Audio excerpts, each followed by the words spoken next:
Get me pictures of this review. Hi, everybody. Welcome back to another toy review here in my Panto Digs. That's why it's not the office, but I've been collecting the Marvel Legends Build-A-Figure Armadillo / Spider-Man No Way Home figure wave. We've reviewed Doctor Strange, Black and Gold Suit Spider-Man. I've since seen the movie since those reviews were recorded as well. So, Black and Gold Suit Spider-Man, I have some thoughts. We'll talk about that in the Armadillo review.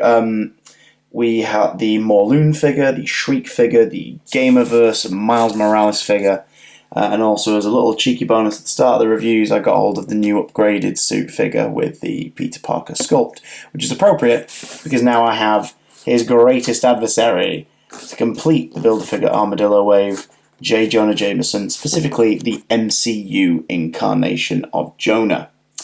Sue, once again played by J.K. Simmons, who played him in the Sam Raimi trilogy of films, Spider-Man, Spider-Man 2, Spider-Man 3. He first appeared, pretty much like this, at the end of Spider-Man Far From Home in 2019.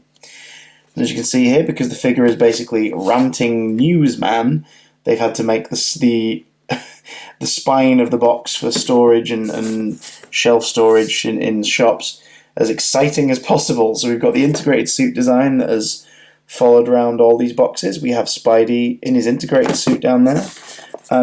Technically, because it's a figure based on Far From Home, and No Way Home, but mostly Far From Home, because his appearance carries over from the end of that film. He is a J. Jonah Jameson figure from Marvel Studios' Spider-Man. That's the start and end of the references. Spider-Man logo up top, portrait on the side, and on the back we have Jonah. The caption reads, "Behind the anchor desk on the Daily Bugle website, Jameson does everything he can to sling mud at his greatest adversary, Spider-Man."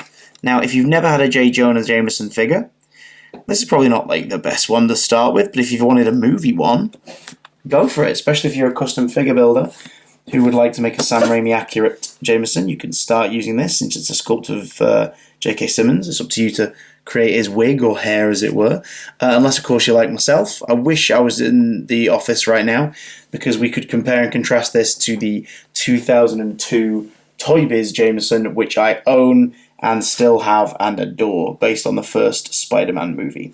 But as it stands, we're looking at this bad boy here on location. So Build-A-Figure Armadillo, integrated suit Spidey, we'll get to him next. Black and Gold suit Spidey, Doctor Strange, Jameson from the Gamerverse, Miles Morales, and from the comics, Morlun and Shriek. Speaking of Shriek, I can hear this guy practically shrieking to you out of his box. Let's open up J. Jonah Jameson. Let's take a look at the accessories. Jameson comes with an alternate right hand that is a finger-pointing hand for you to shout at people or point at things. Nice. Traditional for Jameson figures. He comes with a fist for an alternate left hand, complete with wedding ring. Poor Marla, or whoever it may be in this universe. He comes with an alternate head, which is a yelling head. It's the weirdest Wurzel Gummidge ever. Which I think it retains enough of the likeness of J.K. Simmons, but for me, the sculpt on this one just feels a little off. I think the eyes just I think it's mainly because the eyes just look a little dead. Do you know what I mean? There's not really life in the eyes. Like, maybe in that angle, maybe.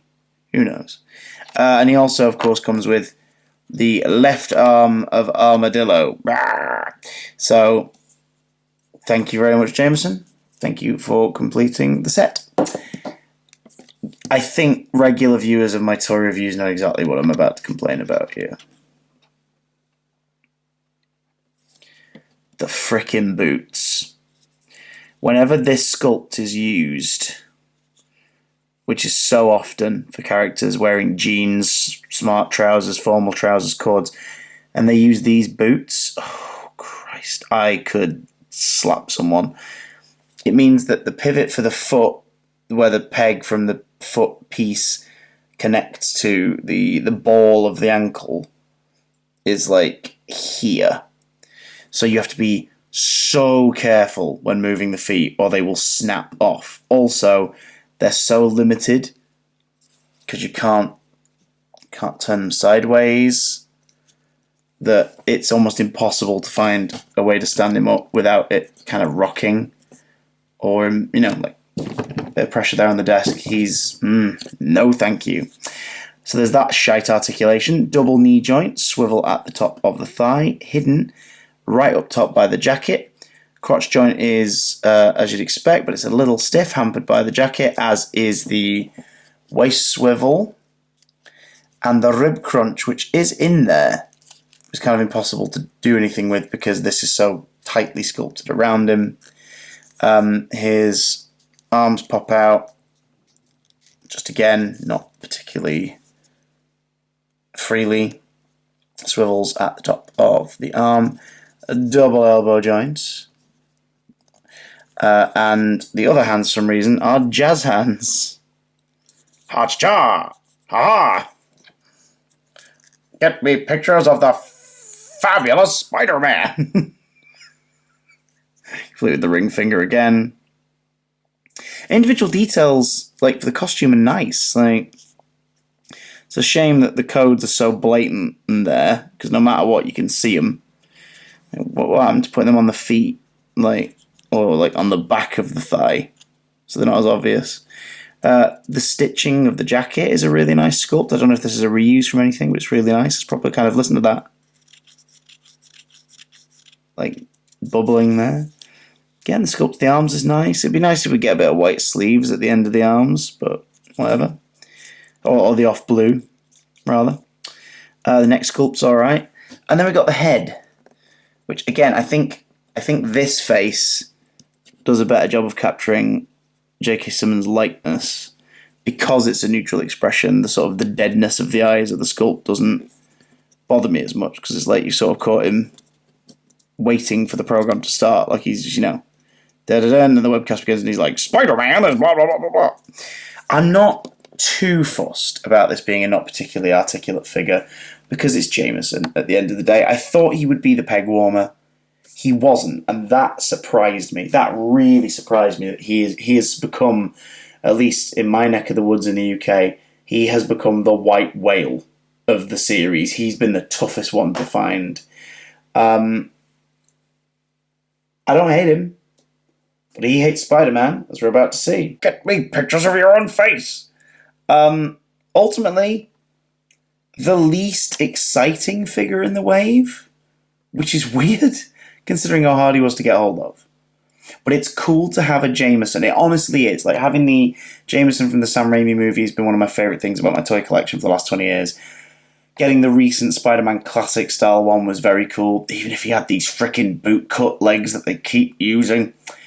But, gotta say, it is very nice to have the MCU Jameson. It's great when we do get MCU figures based on characters that aren't the heroes, the villains, to flesh it out a little. Mary Janes, Happy Hogan's, etc. So I'm happy to have him. What do you think? Are you impressed by the Jameson figure? Is he the last one on your list, or are you more picky and you're not fussed about Morloon or Shriek? Did you have a hard time finding him? If you don't own him, but you just enjoy these toy reviews and you want to help fund them, you can go to my PayPal or my Amazon wishlist, links in the description. You can buy a toy for me from there, and I'll give you a shout out in the video, but no obligation, obviously. All I want you to do is have a lovely day, like the video if you enjoyed it, and get me pictures of Spider-Man!